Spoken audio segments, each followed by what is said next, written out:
Jadikan kami Tuhan menjadi alat-Mu. Jadikan kami Tuhan menjadi bejana dan rencana-Mu, baik di dalam rumah tangga kami, dalam pekerjaan, di dalam gereja, dimanapun Tuhan tempatkan kami, supaya dari setiap kami Tuhan keluar kebenaran firman Tuhan yang dapat mengubahkan, memulihkan, membaharui, memberkati, mempertobatkan banyak orang ya Tuhan. Seberapapun Tuhan kami yang ada, Roh Kudus-Mu yang bekerja, yang mengurapi setiap kami. Dari awal, pertengahan, sampai pada akhirnya peribadatan ini kami serahkan ke dalam tangan-Mu. Tuhanlah yang memberkati, Tuhanlah yang menolong kami. Dan kami sambut kebenaran firman Tuhan di dalam nama Yesus Kristus Tuhan kami. Haleluya. Amin. Silakan duduk Bapak Ibu Saudara, selamat sore. Shalom. Shalom. Apa kabar? Haleluya. Hari ini kita akan belajar kebenaran firman Tuhan yang saya berikan tema adalah kebiasaan boros versus kebiasaan menang. Nah, saya tidak tahu di antara kita siapa yang boros ini, siapa yang suka menang. Dalam sebuah pernikahan, maka saya suka bertanya kepada mereka-mereka yang mau menikah, siapakah di antara kalian berdua menjadi menteri keuangan? Ada yang berkata laki-laki, oh saya Pak. Ada yang berkata perempuan, oh saya Pak. Alasannya dari mana? Kalau saya tanya alasannya dari mana untuk mereka jadi menteri keuangan dalam rumah tangga, ternyata ada banyak orang yang bingung saudara. Namun Bapak Ibu Saudara, saya berkata kalau mau jadi menteri keuangan dalam sebuah rumah tangga, haruslah orang yang memikirkan jangka panjang. Haruslah orang yang memikirkan apa yang harus dikerjakan untuk masa depan. Untuk membeli rumah, untuk membeli mobil, untuk membeli kendaraan, untuk membangun sesuatu yang belum pernah dipikirkan. Jadi orang yang mau jadi menteri keuangan di dalam rumah tangga yang memikirkan masa depan. Kalau tidak bisa memikirkan masa depan, maka dia akan memikirkan keinginan daging. Bagaimana supaya saya punya handphone baru? Bagaimana supaya saya dapat sepatu baru? Bagaimana supaya saya dapat beli baju baru? Namun menjadi menteri keuangan tidak bisa seperti itu, saudara. Jadi pastikan Bapak Ibu Saudara yang sudah jadi menteri keuangan dalam rumah tangga, pikirkanlah bagaimana membangun masa depan keluarga Bapak Ibu Saudara. Ya sudah ada bisik-bisik ini, wah kayaknya saya benar mau jadi menteri keuangan gitu ya. Nah Bapak Ibu Saudara, langsung kita baca dalam Amsal Sulaiman pasal yang ke-6 ayat 6 sampai 11. Amsal Sulaiman pasal 6 ayat 6 sampai ayat 11. Sudah ketemu? Mari kita baca bersama. 2, 3. Hai pemalas, pergilah kepada Semut, perhatikanlah lakunya dan jadilah bijak. Biar tidak ada pemimpinnya, pengaturnya atau penguasanya, ia menyediakan rotinya di musim panas dan mengumpulkan makanannya pada waktu panen. Hai pemalas, berapa lama lagi engkau terbaring? Bilakah engkau akan bangun dari tidurmu? Tidur sebentar lagi, mengantuk sebentar lagi, melipat tangan sebentar lagi untuk tinggal berbaring. Maka datanglah kemiskinan kepadamu seperti seorang penyerbu dan kekurangan seperti orang yang bersenjata. Jadi Bapak Ibu Saudara, dalam kebenaran firman Tuhan ini, firman Tuhan mengajarkan bagi kita bagaimana kita supaya menjadi seorang yang bisa menabung, bukan menjadi seorang yang boros. Namun Tuhan memberikan sebuah contoh bagi kita, bukan dari manusia, bukan dari binatang, tetapi dari serangga, dari binatang kecil. Firman Tuhan berkata supaya kita belajar dari semut. Saudara-saudara kekasih Tuhan, saya tahu di sekeliling gereja ini banyak semut. Bukan hanya di sekeliling gereja, bukan hanya di pohon-pohon, saudara. Di dalam gereja ini juga banyak semut. Kadang-kadang AC kita diganggu oleh semut. Semut bersarang di dalamnya sehingga AC itu mati, AC itu rusak, stop kontak lampu diserang, baju di rumah diserang, Stok kontak di rumah juga diserang, saudara. Apalagi makanan ditaruh di meja, diserang juga. Nggak tahu Bapak Ibu mengalami hal yang sama dengan saya. Katanya tukang AC memang di kota Balikpapan banyak semut. Nah, Bapak Ibu saudara, ketika saya meneliti, saya mengamati semut. Memang semut itu Bapak Ibu saudara, mereka adalah serangga yang sangat kompak. Ketika mereka mau menyeberangi sebuah seberangan, maka mereka tidak mencari jalan panjang, saudara. Jadi mereka sambung menyambung dari serangga yang satu kepada serangga yang lain. Kaki mereka itu sambung menyambung, sehingga serangga-serangga yang lain bisa lewat di sana. Tidak tahu Bapak Ibu pernah nggak memperhatikannya?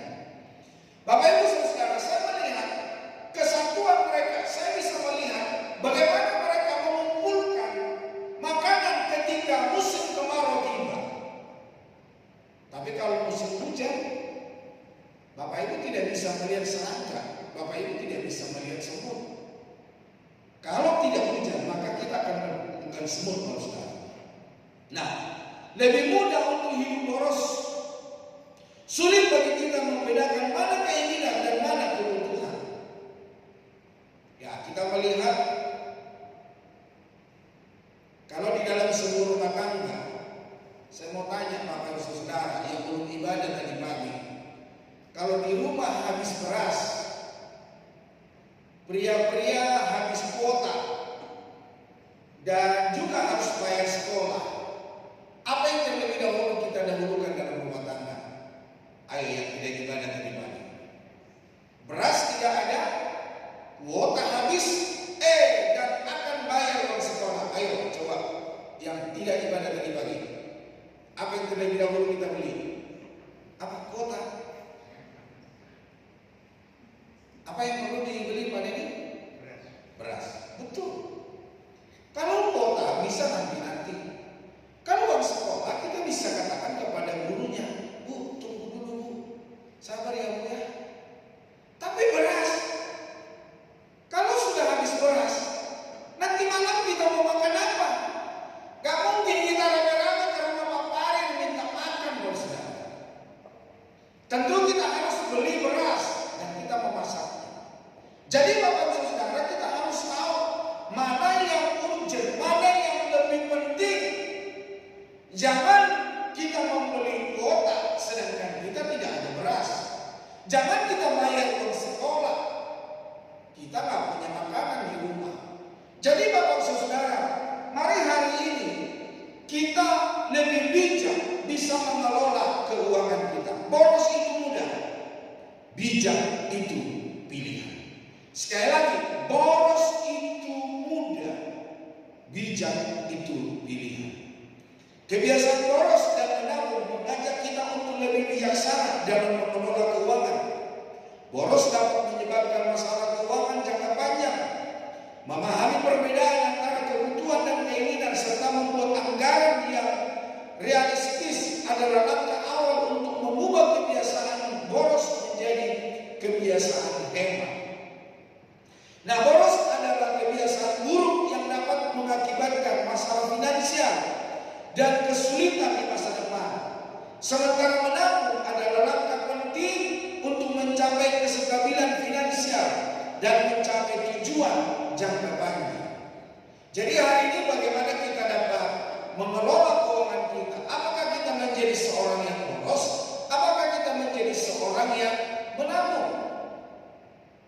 Saya tidak tahu Bapak Ibu saudara berapa pasang sepatu di rumah Bapak saudara. Dan saya mau bertanya, berapa pasang yang tidak pernah Bapak Ibu pakai? Berapa pasang baju yang ada di rumah, di lemari Bapak saudara? Dan berapa pasang yang bisa Bapak Ibu pakai? Berapa macam tempat tisu di rumah Bapak Ibu saudara? Ada yang kotak persegi panjang, ada yang kotak persegi empat, ada yang gambar monyet, ada yang gambar ayam, ya pokoknya macam-macam. Pertama kali dipakai, pada akhirnya nggak dipakai lagi. Ada berapa banyak yang Bapak Ibu beli yang pada dasarnya sebetulnya kita berpikir bahwa itu sebuah kebutuhan, dan tidak berapa lama kemudian barang itu kita beli dengan sia-sia, saudara. Bapak Ibu Saudara, mari hari ini kita menjadi seorang yang bijak, seorang yang bisa mengendalikan emosi kita, keinginan kita untuk membeli apa yang tidak perlu. Boros adalah kebiasaan buruk, menghamburkan uang untuk hal-hal yang tidak perlu, atau gaya hidup konsumtif dapat menjerumuskan seseorang ke dalam masalah keuangan. Ada orang mengganti handphone bukan karena sebuah kebutuhan, tapi sebuah keinginan. Padahal handphone yang dia punya masih bagus, masih baru, saudara. Ya mungkin dijual masih bisa, masih laku, saudara. Tetapi ingin ganti handphone, ingin ganti sesuatu yang dia miliki supaya baru, saudara. Hari ini pakailah yang bisa dipakai. Keadaan sekarang ini semakin sulit, saudara. Itulah sebabnya supaya setiap kita, untuk kita tidak menghamburkan uang untuk hal-hal yang tidak perlu atau gaya hidup konsumtif. Dampak negatif boros, kebiasaan boros dapat menyebabkan stres, kecemasan, dan ketidakstabilan emosional karena tekanan finansial yang berkepanjangan. Hari ini kita bisa beli handphone baru, tapi minggu depan, bulan depan, tahun depan, mungkin kita juga nggak bisa beli beras. Hari ini kita bisa bergaya, saudara, gaya perlente, tapi besok-besok, apakah kita masih bisa melakukan di dalam hidup kita? Bapak Ibu Saudara kekasih Tuhan, mari hari ini pikirkan apa dampaknya ketika kita menjadi seorang yang boros. Hindari boros dan mubazir. Jadi apa yang Bapak Ibu beli, hindari. Yang Bapak Ibu beli yang tidak dipakai dengan baik. Kalau Bapak beli baju, belilah baju yang bisa Bapak Ibu pakai, yang artinya bisa pakai ke undangan, Bapak Ibu bisa pakai ke gereja, Bapak Ibu bisa pakai kepada perkumpulan. Jangan sudah beli baju yang satu, itu ke undangan, itu ke gereja, itu jalan-jalan, itu ke pantai, saudara. Karena apa? Itu saja baju yang bisa pakai. Tetapi biarlah hari ini apa yang kita beli, kita bisa pakai, saudara. Nah, Bapak Ibu Saudara kekasih Tuhan, hidup hebat dan bijaksana dalam mengelola keuangan. Contoh perilaku boros: sering membeli barang impulsif. Apa itu impulsif? Jadi ketika dia datang ke supermarket, wah ini bagus, wah ini boleh. Padahal setelah di rumah tadi pakai. Coba sekarang renungkan, barang apa yang ada di rumah yang Bapak Ibu tidak pakai, yang akhirnya terbuang saja begitu saja. Ada seorang anak muda sekarang di umur 30 tahun yang mainan anak-anak untuk 6 tahun itu masih dibeli sekarang, dipajang di kamarnya. Ketika ditanya pasangannya, kenapa kamu harus beli? Dia bilang, masa kecil saya tidak pernah merasakannya. Nah, kalau kamu sudah besar masih beli mainan robot-robotan, saudara, terus itu dipajang di kamar, memang kelak kamu bisa jual itu? Enggak, saudara. Kalau sudah mainan robot-robotan sudah beli, ya udah tinggal sampah. Gak ada sesuatu yang bisa dibanggakan. Saya suka ngobrol sama anak-anak saya, jangan suka main game.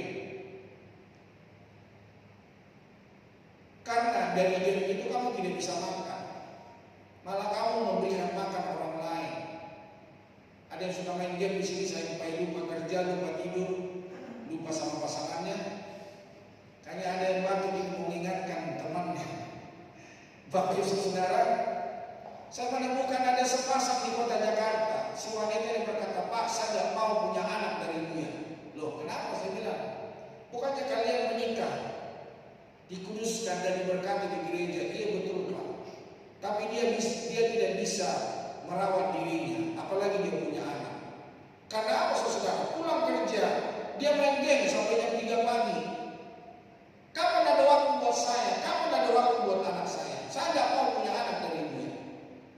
Jadi Bapak bisa saudara, jangan sampai pasangan hidup saudara berkata, saya tidak mau punya anak dari kamu. Banyak orang-orang ribut di dalam rumah tangga oleh karena main game. Jadi saya pikir main game itu tidak ada baiknya. Jadi bapak-bapak, orang-orang muda, ketika kau punya anak, jangan biasakan mereka main HP, jangan biasakan mereka main game. Nanti kalau sudah punya kumis, dia akan susah kau rawat dia. Tidak akan bisa kembali. Kalau sudah terikat dengan game, dia akan terikat sampai dia tua. Bapak Ibu saudara sekalian, contoh perilaku boros, sering membeli barang impulsif, jadi spontan, yang tidak berguna, yang tidak baik buat dia. Menggunakan kartu kredit berlebihan. Ya, pakai kartu kredit kalau Bapak Ibu bisnis boleh-boleh saja, tapi juga harus dikelola dengan baik. Jangan beli hari ini pakai kartu kredit, ingat 1 bulan mendatang Bapak Ibu pasti bayar. Saya pun kalau belanja ke mall, saya pun pakai kartu kredit untuk kehidupan kami sehari-hari. Tapi aku juga tahu berapa yang harus saya habiskan. Gak seluruh apa yang ada di kartu kredit itu saya habiskan. Bapak Ibu saudara kasih Tuhan, menggunakan kartu kredit berlebihan akan sangat membahayakan saudara. Ada seorang anak muda telepon saya dan berkata, Pak, tolong saya Pak, saya mau kerja di Balikpapan. Saya tanya, kenapa kamu begitu? Dia bilang, saya di Uber, saya dikejar si pemilik uang katanya. Loh, kenapa bisa begitu? Dulu kamu gak seperti itu. Iya. Ternyata dia memakai kartu kredit. Jadi bukan kartu kreditnya dia hutang, dia pinjam uang, dia ambil uang pakai kartu kredit. Gimana sih ceritanya? Jadi lupa sekali. Bukan KTP orang, kartu kredit. Oh, jadi dia mengambil uang lewat kartu kredit. Misalnya saya punya kartu kredit. Kalau saya tidak salah ya, saya ambil uang ke Bumangga lewat kartu kredit. Itu bertumpuk-tumpuk sampai 40 juta. Bayangin, Ustaz.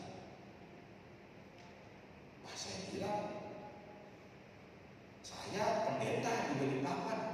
Saya nggak tahu pekerjaan apa yang cocok dengan kamu. Apalagi usia itu 20-an tahun, Ustaz. Jadi Bapak Ibu saudara kasih Tuhan, hati-hati memakai kartu kredit. Jangan tidak memiliki rencana keuangan. Tak adalah contoh perilaku boros. Mari hari ini kita mengelola keuangan kita dengan baik. Dan nanti kita akan belajar, saudara. Menabung adalah investasi. Menabung bukan hanya tentang mengumpulkan uang, tetapi juga tentang mempersiapkan masa depan dan mencapai tujuan finansial. Jadi kita menabung, ada sesuatu yang kita harapkan. Makanya tadi saya bilang, siapa yang menjadi menteri keuangan di dalam rumah tangga saudara? Kalau saudara suka jajan, saudara suka membeli sesuatu dengan tidak memikirkan masa depan, jangan jadi menteri keuangan. Kasihlah suamimu, kasihlah istrimu, kalau mereka bisa menjadi menteri keuangan. Jangan jadi menteri keuangan, lihat kacang beli kacang, lihat karet beli karet, lihat sepatu beli sepatu. Yang tidak ada gunanya Bapak Ibu boroskan uang saudara. Manfaat menabung dapat membantu menghadapi situasi tak terduga, merencanakan masa depan, dan mencapai stabilitas keuangan. Ya, menabung mungkin nanti mau beli motor, mau beli mobil, mau beli rumah. Tapi jangan investasikan uang saudara untuk motor, saudara. Ya, beli motor biarlah sampai tua, sampai sudah mulai bonyok, saudara, baru ganti motor baru. Jangan baru kredit, baru selesai kredit lagi yang lain. Buatlah investasi, beli tanah, beli rumah, emas, itu pasti naik. Jangan Bapak Ibu saudara investasi baju, gak ada harganya. Hari ini Bapak Ibu beli 200.000, besok jangankan 200.000, 60.000 aja gak ada yang beli, saudara. Jangan-jangan itu jadi sampah. Jadi Bapak Ibu Saudara, mari kita mengelola keuangan kita dengan baik. Mari kita mengelola keuangan kita, menabung versus kesenangan sesaat, mengurangi pengeluaran untuk kesenangan sesaat seperti nongkrong atau jajan. Siapa yang suka nongkrong di sini? Siapa suka jajan? Bakso yuk. Ada gorengan. Oh, beli bakmi, beli 3. Ya boleh-boleh aja lah, tapi jangan tiap malam.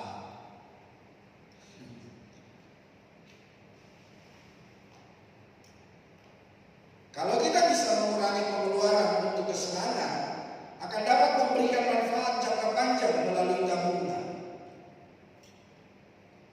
Tadi pagi setelah saya khotbah, istri saya ngobrol sama Bu Puji, mereka nggak ada ya. Mereka berdua ngobrol begini, Papa, bagaimana kita mau menabung uang cuma sekian katanya. Saya ketawa. Udah saya bilang nikmati aja hidup yang ada. Toh masih bisa beli kan? Toh masih bisa makan kan? Masih bisa hidup kan? Udah, bersyukur saja. Bapak Ibu Saudara kasih Tuhan, dunia sering menawarkan bahkan mendorong kita untuk boros dan materialistis. Seakan kita selalu dibuat khawatir jika tidak mengikuti tren. Di zaman sekarang kan tidak tahu di kota Balikpapan ini tren nggak dengan handphone baru, dengan harga yang berdijit-dijit itu. Kita diserang dengan iklan dan promosi menggoda kita untuk menghabiskan uang. Ketika saya ke toko galeri handphone, dia menawarkan sebuah tabs. Dia berkata, Pak, murah Pak, murah. Berapa uang mukanya? Ya, uang mukanya 600.000. Tapi ketika dihitung bulanannya, ketika dihitung bunganya, harganya minta ampun. Bapak Ibu Saudara, jangan tertipu. Pola pikir kita harus ada pola pikir, jangan boros. Jangan apa yang kita beli menjadi mubazir. Kita harus memahami bahwa sikap boros itu sangat merugikan. Di dalam Amsal 21 ayat 20, Amsal 21 ayat 20 dikatakan, harta yang indah dan minyak ada di kediaman orang bijak, tetapi orang yang bebal memboroskannya.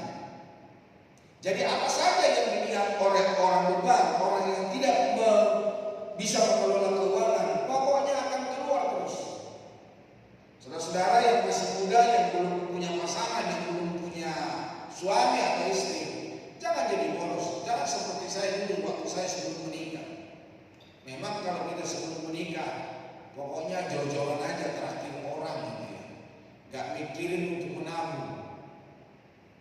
Apalagi di tempat kita, di rumah itu, di kosan itu, ada teman-teman dekat kita. Ya pokoknya makan aja, pagi makan, siang makan, sore makan. Bukan masak di dalam kos-kosan, tapi makan di luar. Namun setelah mau menikah kita berpikir, waduh, uangnya bagaimana ini? Bapak Ibu Saudara kasih Tuhan, sikap boros adalah ciri orang yang bebal, yang menolak untuk dinasihati. Ketika Yesus menceritakan tentang perumpamaan anak yang hilang, anak itu memboroskannya tanpa pikir panjang. Ketika uangnya habis, barulah ia berpikir untuk bertobat. Nah, dari sini terbukti betapa bebal dan bodohnya anak itu. Di dalam Lukas pasal 15 ayat 13 dikatakan, berapa hari kemudian anak bungsu itu menjual seluruh bagiannya, karena bagiannya diminta dari orang tuanya. Pak, kasihlah bagian saya. Ketika dia sudah memiliki, memegang bagiannya dia pergi dan memboroskan ke negeri yang jauh. Di sana ia memboroskan harta miliknya ini dengan hidup berfoya-foya. Pokoknya karena banyak uang dihabiskan saja.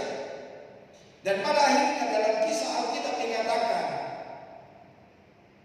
si anak itu sampai dia mengamun babi, merawat babi, karena dia nggak bisa makan, maka dia Dan si pemilik babi berkata, kamu jangan makan itu makanan babi. Nanti kurang vitamin dia, kurang kenyang dia. Jadi makanan babi pun tidak boleh dimakan oleh orang itu. Akhirnya dia berpikir, di rumah saya ada banyak para pegawai. Mereka bisa makan minum dengan bebas. Tapi kenapa saya tersiksa di situ? Hari ini saudara, mari kita belajar dari Alkitab, seorang muda yang memboroskan harta kekayaannya, tidak memikirkan masa depannya, tidak memikirkan yang akan datang, namun dia menghabiskan harta miliknya. Kita perlu mengelola uang dengan sebaik-baiknya. Uang dan harta adalah titipan Tuhan, bukan hak milik kita. Kenapa saya bilang itu bukan hak milik kita? Suatu saat Raja Alexander Agung mau meninggal. Dia memberikan pesan kepada dokternya dan berkata, nanti kalau saya mati, tolong saya masukkan di dalam peti. Tapi ingat, tolong keluarkan kedua tangan saya. Dan yang kedua dia bilang, kalau peti mati saya diangkat menuju ke tempat pemakaman, udah hamburkan aja uang di jalanan supaya setiap orang bisa dapat mengambilnya. Ketika si raja itu menceritakan bagaimana dia kelak akan diperlakukan, dokter itu bertanya, kenapa tangan harus dikeluarkan? Dia berkata begini, memang saya menjadi seorang raja yang berhasil, saya menjadi seorang raja yang kaya, saya menjadi seorang raja yang bisa meraih apa yang saya doakan dan rindukan. Tetapi ingat, saya tidak dapat membawa harta kekayaan saya kepada kematian.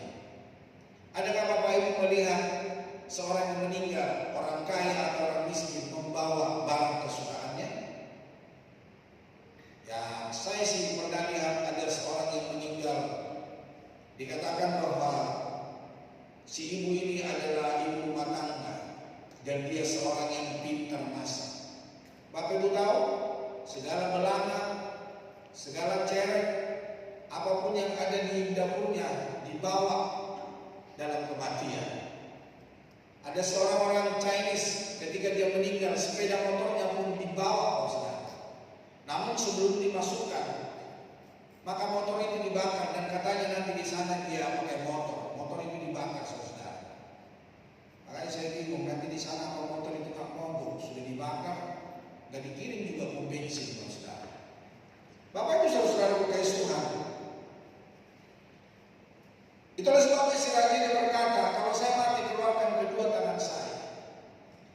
Karena dia tidak bisa membawa harta kekayaannya dan taburkan uang di pinggir jalan. Bapak Ibu saudara, berapa banyak uang yang bisa kita bawa ke dalam kematian? Ayo, siapa di antara kita hari ini kalau kita meninggal, kita bawa peti mati yang harga 1 M? Ada? Saya suka mengurusi orang yang meninggal, saudara. Ya rata-rata peti mati yang mereka beli 50 juta ke bawah. Tetapi ada satu teman kami meninggal, orang kaya di gereja. Anaknya membeli peti mati yang 300 juta. Saya berkata begini sama dia, kamu tahu nggak kira-kira Papa, kamu beli peti mati buat Bapak berapa? Kamu tahu nggak, ketika kamu menguburkan Bapak, dia tahu nggak dia di kuburan mana? Karena firman Allah berkata, seorang yang meninggal, dia juga tidak bisa kembali ke kota kelahirannya. Apalagi tempat dia dikuburkan, dia tidak tahu, saudara. Peti mati yang dia pakai, dia juga tidak tahu harganya seberapa. Karena memang kita sudah tak ada dan kita tidak tahu apa-apa. Bapak Ibu saudara, saya masih menasihati anak-anaknya. Ya, yang 50 juta juga sudah mahal, 100 juta juga sudah mahal. Belilah yang 50 juta, 100 juta. Enggak om, kami mau menangkan Bapak untuk terakhir kalinya. Ya sudah,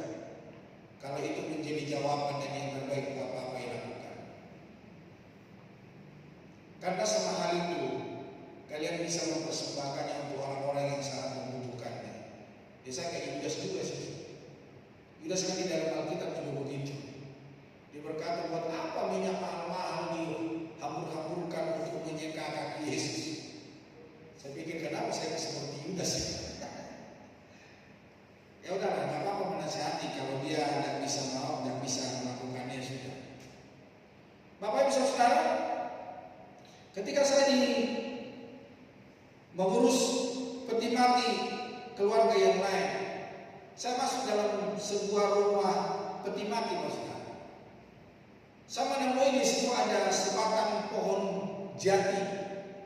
Dan waktu saya tanya kepada pengurus itu, harganya berapa Pak? Dibilang 1 M. Ini bertahun-tahun Pak, di sini nggak laku-laku. Iyalah, siapa yang mau beli 1 M? Siapa yang kelebihan duit? Orang kaya di gereja kami aja dia nggak mau beli yang 1 M.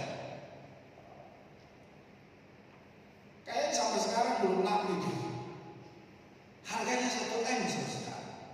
Kalau orang dulu itu pasti laku buat orang-orang Chinese kuno, itu pasti laku. Dan Bapak Ibu Saudara berkasih Tuhan, di dalam Alkitab ini dikatakan supaya uang dan harta adalah titipan Tuhan, bukan hak milik kita. Seperti si Raja Alexander, dia nggak bisa bawa jam tangannya yang termahal, dan dia nggak bisa bawa uangnya yang banyak, dan dia nggak bisa membawa hartanya sampai kepada kematian. Ya, harta kekayaannya hanya bisa menghantar dia sampai ke pinggiran yang lain. Yang artinya membayar orang-orang yang membeli dan membayar orang-orang yang menggali kuburan, mengangkut jenazah, memberi makan orang. Uangnya tidak bisa dibawa sepeser pun. Ya paling cuma peti mati harganya berapa, baju yang dipakai harganya berapa. Tetapi selain daripada itu, emasnya, peraknya tidak bisa dibawa sampai kepada kematian.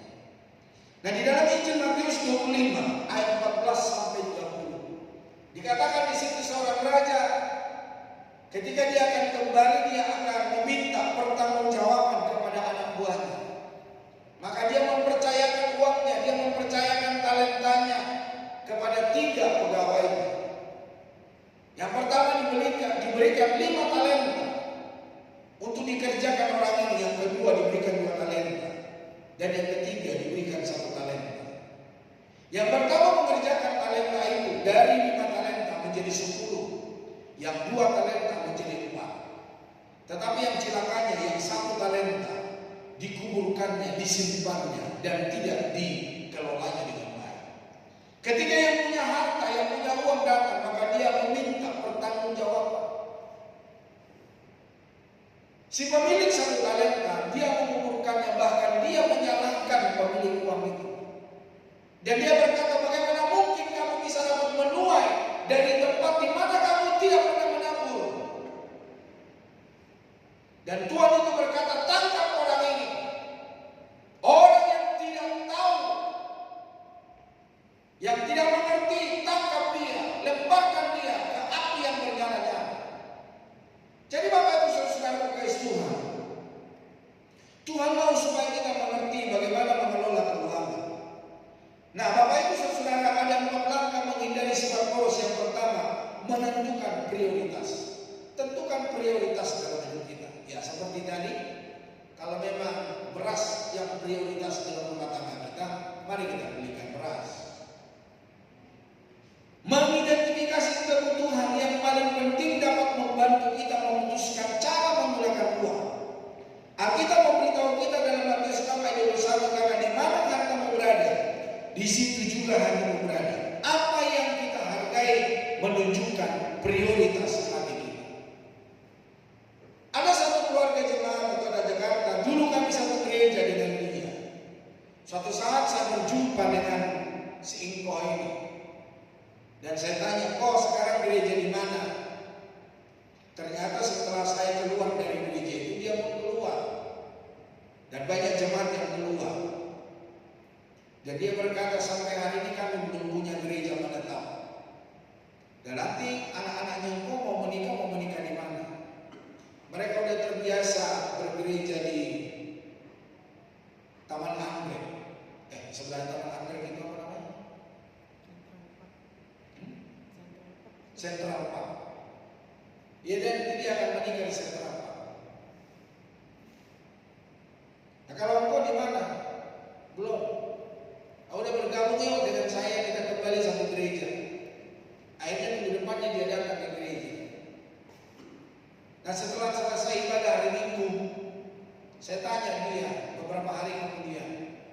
Saya berkata begini, kau bagaimana? Gerejamu itu. Saya menggenapi Alkitab. Apa yang Alkitab katakan, di mana hartamu berada, di situ hatimu berada. Jadi waktu saya parkir mobil, Pak, hati saya nggak damai. Sedikit-sedikit keluar lihat mobil, baretnya. Sedikit-sedikit keluar gereja, lihat mobil, hilang nggak? Sedikit-sedikit keluar lihat mobil, ada yang lecetnya. Jadi apa yang dikatakan oleh firman Tuhan itu betul, katanya. Di mana hartamu berada, di situ hatimu berada. Udah pokoknya Pak, ini yang pertama kali dan ini yang terakhir, katanya. Saya bilang, oh ini ya, kau nggak dapat parkir ya, kau terlambat. Masa ibadah jam 9 kau datang setengah 10? Janganlah terlambat. Datanglah sebelum ibadah sehingga kau dapat parkir paling depan. Dan tidak mungkinlah parkir paling depan. Karena para pengurus gereja sebelum jam 9 mereka sudah ada di gereja. Mobil-mobil mereka sudah terparkir di tempat parkiran. Ya tentu Bapak Saudara dia masih dapat parkir. Nah karena dia telat udah setengah 10 udah mau khotbah baru dia datang. Ya tentu dia nggak dapat parkir Saudara. Dan mulai hari ini dia nggak akan datang lagi kembali ke gereja di mana saya beribadah di Kota Jakarta. Bapak Ibu Saudara kasih Tuhan, bijak dengan uang dimulai dari prioritas keuangan Anda. Utamakan kebutuhan, tabungan dan kebutuhan lainnya, baru kemudian keinginan. Yang kedua, menyusun anggaran. Mari kita susun anggaran. Membuat anggaran dan berkomitmen untuk mengikutinya adalah cara efektif untuk mengendalikan kebiasaan boros. Ketahui dengan tepat berapa uang yang Anda anggarkan sehari-hari. Misalnya, Anda sudah menganggarkan 1 juta untuk makan sebulan. Itu artinya uang makan Anda cukup 33.000 sehari. Tapi saya mau tanya, 33.000 sehari di Balikpapan bisa nggak? Wah, mana dapat? Ini contoh, saudara. Cobalah anggarkan. Ya, Bapak ini menganggarkan gaji cuma 4 juta, 5 juta, bagaimana menganggarkan? Buat istri, buat suami, buat anak, buat sekolah. Itu aja masih pusing Pak. Coba Bapak jadi bendahara di rumah saya. Bapak Ibu Saudara kekasih Allah, mari kita bijak-bijak untuk mengelola keuangan. Yang ketiga, menyisihkan bagian untuk memberi. Satu lagi cara untuk menggunakan uang dengan bijak adalah memberi. Di dalam 1 Timotius 6 ayat 18, Paulus mengingatkan kita untuk peringatkanlah agar mereka itu berbuat baik, menjadi kaya dalam kebajikan, suka memberi dan membagi. Bapak Ibu yang dikasih Tuhan, Gereja Bethel Indonesia mengakui firman Tuhan Perjanjian Lama dan Perjanjian Baru. Tidak ada satu ayat pun yang keluar dari kepercayaan iman orang Gereja Bethel Indonesia. Jadi apapun yang tertulis di dalam Alkitab tentu itu harus kita lakukan. Termasuk ada banyak orang-orang berkata, saya bukan jemaat yang Perjanjian Lama, saya Perjanjian Baru. Dengan alasan saudara untuk dia tidak memberikan perpuluhan. Kalau Bapak Ibu tertanam di dalam gereja lokal, Gereja Bethel Indonesia, maka Bapak Ibu harus melakukan memberikan perpuluhan. Apalagi kita para pelayan-pelayan Tuhan. Cobalah Bapak Ibu yang memberikan perpuluhan dengan kode-kode tertentu, kasih tahu saya. Saya terlalu yakin banyak di antara kita yang melayani yang tidak memberikan perpuluhan, saudara. Bapak Ibu Saudara kasih Tuhan, ada lagi korban tantangan, ada lagi korban ucapan syukur, ada lagi korban suruh Pertama kali Bapak Ibu bekerja, maka hasil dari pekerjaan itu gaji Bapak Ibu saudara. Gaji pertama dari 1 bulan itu seluruhnya dikasih untuk Tuhan. Wah, berat juga ya. Ya beratlah. Supaya kau ingat jangan jadi orang Kristen. Bapak Ibu saudara kekasih Tuhan, menyisihkan bagian untuk memberi. Satu lagi cara untuk menggunakan uang dengan bijak.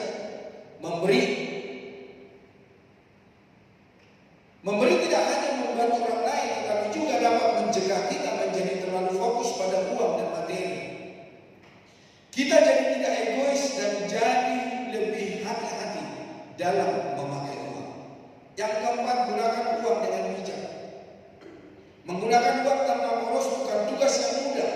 Hanya jika kita mengerti tentang kebutuhan, membuat anggaran dan memberi, kita mampu mengelola uang dengan baik. Hati kita jadi tidak terpaku dengan uang, namun bisa memakainya dengan bijaksana. Ingatlah selalu bahwa uang dan harta kita di dunia ini adalah sementara. Dengan begini kita jadi lebih berhikmat dengan uang. Adakah sesuatu yang abadi di dalam hidup kita? Tidak ada, Ustaz. Pakaian yang kita beli berapa mahal?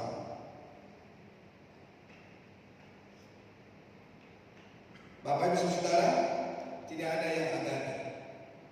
Bapak Ibu mengumpulkan harta banyak, seberapa yang Bapak Ibu habiskan? Nanti Bapak berikan kepada keturunan Bapak Ibu saudara. Adakah mereka bisa mengelolanya? Atau mereka berperilaku mentereng, Ustaz? Saya banyak melihat keluarga-keluarga yang meninggalkan harta kekayaannya kepada anak-anaknya, tidak meninggalkan kebijaksanaan, tidak meninggalkan takut akan Tuhan, tapi meninggalkan harta kekayaan. Tapi saya melihat orang-orang tua yang meninggalkan anak-anaknya dengan keuangan. Tidak ada orang-orang yang punya uang banyak dan itu terpelihara. Seperti ada satu jemaat ketika dia hidup, dia berkata, nanti Bapak Om bersama Ibu Yuni, tolong menjadi ibu buat anak-anak kami. Berapa tahun kami ada di kota Balikpapan, dan ketika kami pulang ke Jakarta, kami masih bertemu dengan anak-anaknya. Dan kami masih memberikan kepada mereka nasihat-nasihat. Tapi selama kami di kota Balikpapan, semakin mereka melupakannya. Dan saya mendengarkan anaknya yang nomor 2. Kalau dulu saya di Jakarta, saya suka datang ke tokonya bukan minta uang, Ustaz, tapi melihat keadaannya. Namun yang saya membuat kaget, dia membeli sebuah mobil Mercy 2 pintu. Saya tanya, kamu keren sekali ya, punya mobil Mercy 2 pintu. Apa jangankan Mercy, mobilnya aja cuma Avanza, saudara. Padahal dia punya uang banyak. Saya tanya, uang dari mana? Ya dari hasil bekerja. Tapi ternyata kalau saudara, istrinya berkata kepada saya, bohong itu Pak. Dia jual itu truk-truknya dan dia beli Mercy. Setelah dia bangkrut, menjual alat-alat rumah tangga, alat-alat pembangunan rumah, di mana di situ ada semen, ada pasir, ada ya pokoknya untuk kebutuhan rumah tangga, untuk bangunan rumah. Makanya dia punya truk, ada sampai 5. Bapak Ibu saudara kekasih Tuhan, saya dengar hari-hari ini dia beralih bukan jual bahan bangunan, dia beralih jual, dia menjadi petani kalau sekarang di Puncak. Dalam hati saya, dia tinggal duduk angkat kaki, dia tinggal terima telepon, dia tinggal suruh karyawan menyiapkan barang ini untuk dijual. Tapi sekarang dia memberikan diri untuk bertani. Dalam hati saya, pengalaman apa yang dipakai untuk bertani? Saya pikir dia akan dibohongi oleh orang. Selain hanya dia punya mobil bagus, dia pun punya burung-burung piaraan yang mahal. Aduh, benar sekali, dia bangun rumah yang bagus. Dia bangun rumah untuk anaknya, dibuat kolam renang. Padahal ketika bapaknya hidup, bapaknya adalah seorang jemaat yang sederhana, yang tidak banyak neko-neko. Tetapi ya, jangan ditanya berapa hartanya. Anaknya ada 4 bisa disekolahkan, dikuliahkan di luar negeri. Mereka berhasil semua. Dan ketika si bapak ini belum meninggal, dia meninggalkan harta kekayaan kepada anak-anaknya. Tapi memang ada anak yang tidak bisa mengelola keuangan. Saya nggak tahu sampai sekarang bagaimana keadaan anak yang laki ini. Tapi saya ingat kalau dia menjadi seorang petani, tidak mungkin dia berhasil. Dia pasti dibohongin oleh orang karena dia tidak tahu bagaimana menjadi seorang petani yang berhasil. Ingat selalu bahwa uang dan harta kita di dunia ini adalah sementara. Dengan begini kita jadi lebih berhikmat dengan uang. Keuangan yang sehat adalah salah satu pilar yang dibutuhkan di dalam keluarga. Namun ada tantangan dari gaya hidup boros yang menghancurkannya. Nah, agar tidak terjebak dengan gaya hidup boros, ada hal yang kita pelajari dari bacaan kita sore hari ini. Yang pertama, meneladani serangga. Mari hari ini bagaimana supaya kita bisa untuk tidak boros. Mari kita belajar dari serangga. Serangga yang dimaksud di sini adalah semut. Dari serangga ini ada beberapa hal yang baik yang bisa dijadikan contoh. Semut adalah binatang yang rajin. Kerajinannya akan membawa seseorang kepada kehidupan lebih baik, keberhasilan dan kesuksesan. Semut juga mengajarkan bahwa kerjasama adalah hal penting untuk dilakukan agar bisa meraih tujuan. Tadi sudah berkata di depan, semut mengumpulkan hartanya di musim kemarau. Saya lihat di kota Balikpapan, musim hujan lebih banyak daripada musim kemarau. Kadang-kadang mulai jam 3 pagi udah hujan sampai jam 12. Kadang saya berpikir bagaimana ya rekan-rekan bekerja yang bekerja di lapangan, yang jadi sales yang bekerja mengantarkan barang, pasti akan terganggu. Apalagi kalau saudara Balikpapan, Samarinda banyak banjirnya. Bagaimana orang-orang ini akan melewatinya? Tetapi firman Allah berkata, mari kita belajar dari situ. Kumpulkanlah harta, kelolalah keuanganmu dengan baik, supaya kita tidak menjadi stres untuk hari-hari yang akan datang. Ketika hujan badai datang, ketika kemarau datang, kita tetap aman dalam lindungan Tuhan. Yang kedua, menyimpan untuk masa depan. Bapak Ibu Saudara, di dalam ayat 7 dan 8, biarpun tidak ada pemimpinnya, pengaturnya atau penguasanya, ia menyediakan rotinya di musim panas dan mengumpulkan makanannya pada waktu panen. Semut tahu persis bahwa pada musim hujan akan ada kesulitan mendapatkan bahan makanan. Jangankan kesulitan mendapatkan makanan, dia akan terbawa air, saudara. Namun saudara Tuhan, Tuhan menciptakan semua yang hidup. Dan Tuhan menciptakan kepintaran buat semua yang hidup. Bagaimana mereka mencari nafkah, bagaimana mereka mengumpulkan makanan, dan bagaimana mereka hidup sesuai dengan rencana dan kehendak Tuhan. Itu sebabnya mereka menyimpan selagi bisa. Simpanlah keuangan saudara selagi hari masih bisa kita menyimpannya. Hal ini adalah pelajaran penting tentang menabung, mempersiapkan sesuatu untuk hari depan. Investasi adalah sesuatu yang dilakukan hari ini untuk mengantisipasi apa yang akan terjadi di hari depan. Dari media-media sosial yang dapat kita saksikan, negara kita bukan negara yang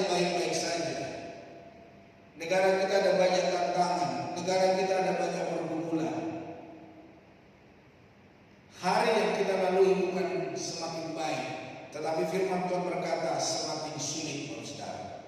Ini bukan karena tidak beriman, namun karena berhikmat. Yang ketiga, melawan kemalasan. Marilah menjadi orang percaya. Orang percaya yang tidak menjadi malas. Di dalam ayat 10 dan 11 dikatakan, tidur sebentar lagi. Siapa yang tidur di sini? Siapa yang suka tidur? Tidak ada ya, semua kerja ya. Mengantuk sebentar lagi, melipat tangan sebentar lagi untuk tinggal berbaring. Maka datanglah kemiskinan kepadamu seperti seorang penyerbu, dan kekurangan seperti orang yang bersenjata. Hari ini jangan kita menjadi seorang jemaat yang suka tidur, tetapi biarlah kita mengerjakan apa yang bisa kita kerjakan, apa yang bisa kita lakukan. Carilah uang, kumpulkanlah uang, bijaksanalah dengan apa yang Bapak Ibu terima. Agar tidak terjebak dalam hidup boros, kita perlu membangun kebiasaan hidup rajin, anti kemalasan. Hal paling merusak adalah jika sudah malas, lalu ditambah dengan kebiasaan hidup boros, mereka dekat sekali dengan kemiskinan. Mereka dekat sekali dengan kehancuran.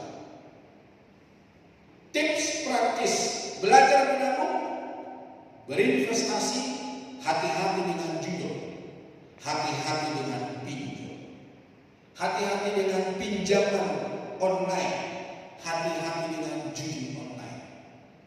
Itu tidak akan menjadikan kaya. Bagi saudara-saudara yang suka berjudi, saya berkata begini, udah tinggalkan judi itu. Anda tidak akan kaya dari judi. Tidak ada orang kaya karena judi. Semua pasti ambruk, saudara. Apalagi Bapak Ibu pemain. Sebelum habis harta saudara, saudara tidak akan berhenti untuk berjudi. Berhentilah untuk berjudi. Kelolalah uangmu dengan baik, bekerjalah dengan baik, takutlah akan Tuhan. Dan biarlah nama Tuhan dipermuliakan dalam hidup kita. Tuhan memberkati. Mari kita datang kepada Tuhan. Segala pujian dan segala hormat kami berikan kepada-Mu Tuhan. Tuhan telah menyertai kami. Tuhan telah memberkati kami. Biarlah setiap kami Tuhan, kami tahu bagaimana kami harus mengelola keuangan kami. Biarlah Tuhan yang Kau berikan Roh yang kudus supaya kami tidak boros akan apa yang Tuhan percayakan dari keuangan keberhasilan yang kami raih, supaya kami dapat mengelolanya dengan baik dan semuanya untuk hormat kemuliaan nama Tuhan. Berkati para pria, berkati para wanita, berkati orang-orang muda, berkati anak-anak kami. Apapun pergumulan kami, bergumul buat anak-anak, bergumul buat pasangan hidup, bergumul buat pekerjaan, bergumul buat tempat perkuliahan, bergumul buat tempat sekolah, bergumul ya Tuhan buat dana-dana yang dibutuhkan. Tuhan tolong, Tuhan bela, berkati dan cukupkan ya Tuhan. Biarlah semuanya menyenangkan hati-Mu ya Tuhan. Sebentar kami akan memberikan persembahan, namun kami berdoa buat mereka yang sakit, Kau jamah dalam nama Tuhan Yesus. Setiap jemaat-Mu dan orang-orang yang minta dukungan doa, biarlah Kau jamah dan sembuhkan dalam nama Yesus Kristus. Dan keluarga-keluarga yang merindukan keturunan, Tuhan berkati dan Tuhan tolong dan Tuhan bela ya Tuhan. Bila kasih karunia Tuhan, berkati bangsa negara kami, berkati kota kami berlimpah. Biarlah semuanya menjadi aman, biarlah semuanya dapat dikelola dengan baik. Perekonomian bangsa kami, hasil tambang, hasil pertanian, hasil apapun yang dikerjakan untuk kemajuan bangsa ini Kau berkati. Dan segala penipu, pencuri, penodong, perampok, kami tolak dan kami hancurkan dalam nama Tuhan Yesus. Biarlah semuanya dapat berjalan dengan baik dan anugerah Tuhan kami dapat nikmati. Sebentar kami akan memberikan persembahan. Terimalah menjadi dupa yang harum di hadapan-Mu. Apapun yang kami berikan hari ini, biarlah dibuat hormat kemuliaan nama Tuhan. Dalam nama Yesus Kristus kami berdoa. Haleluya.